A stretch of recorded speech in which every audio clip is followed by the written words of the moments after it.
I'm Sam Philpott, and I'm talking to Paul Heritage, Professor of Drama and Performance at Queen Mary University of London, about his role as Director of the People's Palace Projects, which is an arts-based community organisation based at the university, with close links to Brazil, and was most recently involved in the London 2012 festival.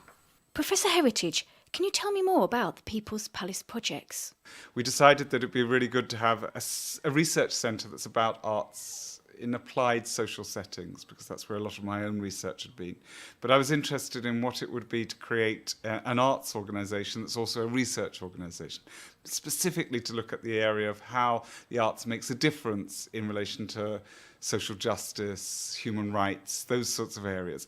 Throughout the whole time that we've been working, it's always been local, it's always been international. And for about 20 years, my own work has been based in Brazil. So the People's Palace Projects has taken on this characteristic of building very strong cultural links between the UK and Brazil during the first 15 years that were very much related to criminal justice system, to public security. So we ran a lot of projects working in the Brazilian prison system, working in youth justice system, and then out of that working with young people in marginalised communities within Rio. And of course, those are just the same sort of things we're interested in here in the UK. What can the arts do when we have any set of social crises, which could be around knife crime or gun crime, around prisons, around human rights? These are issues we share with other countries. So how do cultural projects and collaborations with countries like Brazil make a difference, especially in light of recent protesting in Rio on civil rights and public services? I think what's been really interesting and challenging for everyone around what's been happening in Brazil is it started to rethink the social organisation itself. It's challenged the fabric when people go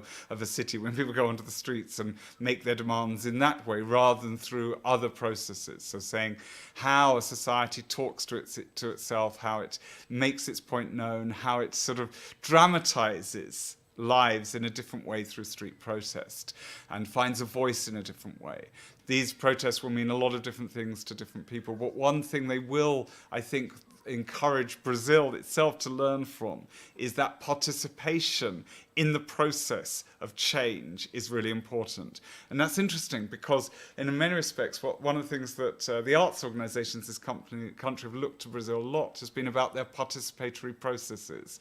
Really interesting to see the way in which these arts organisations have grown up within communities rather than have something imposed on them from outside, because there's often been no state provision in the favela, there's been no cultural precision to the more established cultural and arts institutions. So their own ones have grown up with great strength, vitality, and a capacity to understand what's happening and to find solutions. And I think one of the things, just one of the many things you're seeing on the street protests, is a way in which people are starting to want to participate in their society, to make decisions about what the World Cup's going to be like and whether money should be spent on the Olympics and how hospitals can be better public services and education and health and transport, how people can participate in a process of change rather than that change happening by the state and institutions that are at times seen not to be adequate to the process, to real people's lives. What was it like being involved in Rio Occupation London as part of the London 2012 festival? 30 artists from Rio to spend 30 days making, at the beginning we thought we were going to make 30 works. They made 250 new works of art.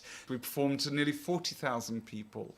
And with a whole range of artists that we're not so used to working with. So it was across all different art forms, visual arts, contemporary performance, young people that we're more used to working with. And I think what we're looking at in that project, breaking down the barriers. Great thing about Rio Occupation London was to put those all things together and rethink where, how, and why we make art, we make performance. And that was just a beginning. We really feel that the relationship we have with those artists and with the 15 host London institutions that received them and helped make this project happen all across London, those relationships are very much ongoing. So we're working at the moment about thinking about what it would look like in a very different sort of way if we're able to take London artists to Rio. What we are doing is facilitating dialogues around some of the things that were learnt in London 2012. So we've been very much part of carrying those dialogues on. So together with the Ministry of Culture and the British Council, we staged something we called the Cultural Olympic Forum in Rio, where we took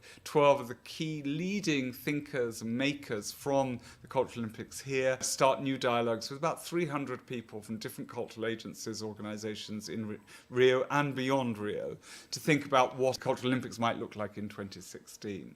So I think that as an organisation, one of the things we most enjoy doing is helping people talk to each other and to think in different ways. I hope that Rio can do things differently as well as learn from what we're doing. I think it's very much about passing a baton over, but it being a very different, but looking very different. One of the things that these protests have been saying in Rio has questioning the whole business of the World Cup and the expenditure on the Olympics. So it's a very critical time. Perhaps as a result, perhaps we didn't have those conversations in quite such a dynamic way as Rio's been having them. So there's a sort of way in which they're taking on some of the things that we might also want to reflect back on. So as ever, I see these as journeys and I see these as dialogues, and I see it as this axis that we work on between the UK and Brazil, between London and Rio.